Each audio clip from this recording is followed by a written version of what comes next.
Kali ini kita bakal kupas tuntas salah satu misteri paling besar dan paling bikin penasaran di dalam Alkitab. Sosok yang dikenal sebagai binatang wahyu. Kalimat ini jujur bikin bingung ya. Pernah ada, tapi sekarang nggak ada. Nah, untuk memecahkan teka-teki ini, kita akan gali lebih dalam sebuah interpretasi spesifik dari kanal YouTube Bam Jung Sori yang punya sudut pandang unik banget soal sosok misterius ini. Jadi, siapa sih sebenarnya si binatang ini? Apa dia penguasa dari zaman dulu? Kekuatan politik modern? Atau jangan-jangan sesuatu yang lain sama sekali? Ini nih misteri utama yang akan kita coba rangkai jawabannya. Menurut analisis yang kita bedah ini, banyak teori populer, misalnya yang menunjuk para pemimpin dunia ini, ternyata kurang tepat. Loh, kenapa gitu? Karena teori-teori itu seringkali melewatkan petunjuk-petunjuk historis dan kenabian yang sangat spesifik yang sebenarnya tersembunyi di dalam teksnya. Oke, petunjuk pertama kita datangnya bukan dari masa depan, tapi justru dari masa lalu. Menurut interpretasi ini, untuk bisa paham siapa binatang di masa depan, kita harus kenalan dulu sama Antu atau prototipenya dari sejarah. Dan inilah dia orangnya, Antiochus IV Epiphanes. Analisis ini menunjuk dia sebagai cerminan sejarah yang sempurna dari si binatang yang akan datang. Apa yang dia lakukan di masa lalu, itu seolah-olah jadi cetak biru untuk apa yang akan terjadi nanti. Coba deh kita lihat persamaannya. Ini bukan kebetulan. Ini seperti sebuah pola. Inti gagasannya adalah sejarah itu berulang.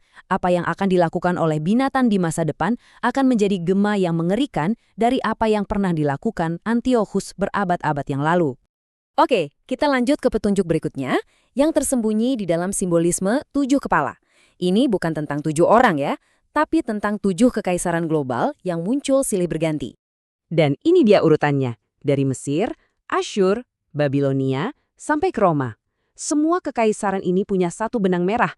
Mereka semua menekan Israel. Nah, menurut analisis ini, rangkaian ini bukan acak. Ini adalah sebuah penataan panggung untuk kekaisaran ke-7 yang terakhir. Dan ini membawa kita ke poin yang sangat penting. Kalau nubuatan ini beratar pada kekaisaran Yunani dan Romawi, itu artinya kita diberi petunjuk geografis yang sangat spesifik. Fokus kita jadi nggak ke seluruh dunia, tapi mengerucut langsung ke wilayah Eropa modern. Sekarang kita masuk ke bagian yang mungkin paling bikin pusing dari semua teka-teki ini. Nubuatan bilang, binatang ini adalah salah satu dari 7, tapi dia juga raja yang ke-8. Tunggu, gimana ceritanya? Dia dari yang ke-7, tapi kok jadi yang ke-8? Kedengarannya aneh dan kontradiktif kan? Tapi ternyata ada penjelasan yang cerdik banget, dan ini semua ada hubungannya dengan bagaimana struktur kekuasaan di masa depan akan terbentuk. Oke, kita pecar satu-satu ya. Pertama, ingat, 7 kepala itu adalah 7 kekaisaran. Dan si binatang ini adalah pemimpin dari kekaisaran yang ke-7, yang terakhir. Lalu, nubuatan juga menyebut soal 10 tanduk. Ini diartikan sebagai 10 pemimpin dari sebuah konfederasi di masa depan. Bayangin aja, mungkin seperti sebuah persatuan negara-negara Eropa. Nah, ini dia jawabannya. Ketika 10 raja ini sepakat menyerahkan kekuasaan mereka ke satu orang, yaitu si pemimpin kekaisaran ke-7 tadi, pemimpin itu jadi punya otoritas yang baru dan unik. Dia tetap berasal dari kekaisaran ke-7, tapi kekuatan gabungan ini menjadikannya penguasa federal ke-8. Teka-teki pun terpecahkan. Semua kepingan puzzle ini, semua petunjuk ini, mengerucut ke satu titik. Sebuah konfrontasi terakhir. Kemunculan si binatang ini bukan akhir dari cerita, tapi justru jadi pemicu untuk pertempuran kosmik pamungkas.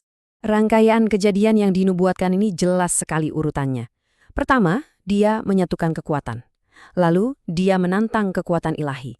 Dan akhirnya, dia dikalahkan. Ini adalah kisah tentang kebangkitan yang sangat cepat dan kejatuhan yang jauh lebih cepat lagi. Jadi, kalau kita rangkum semua dari interpretasi ini, binatang adalah seorang figur politik masa depan yang tindakannya sudah ada bayangannya dalam sejarah, dan dia ditakdirkan untuk bangkit dan kemudian jatuh di akhir zaman. Nah, interpretasi ini meninggalkan kita dengan satu pertanyaan besar. Apa benar masa depan itu bisa dipetakan? Entah Anda percaya atau tidak, gagasan bahwa sejarah itu punya pola yang mengarah ke sebuah akhir yang sudah ditentukan, wah, itu adalah pemikiran yang sangat kuat untuk kita renungkan.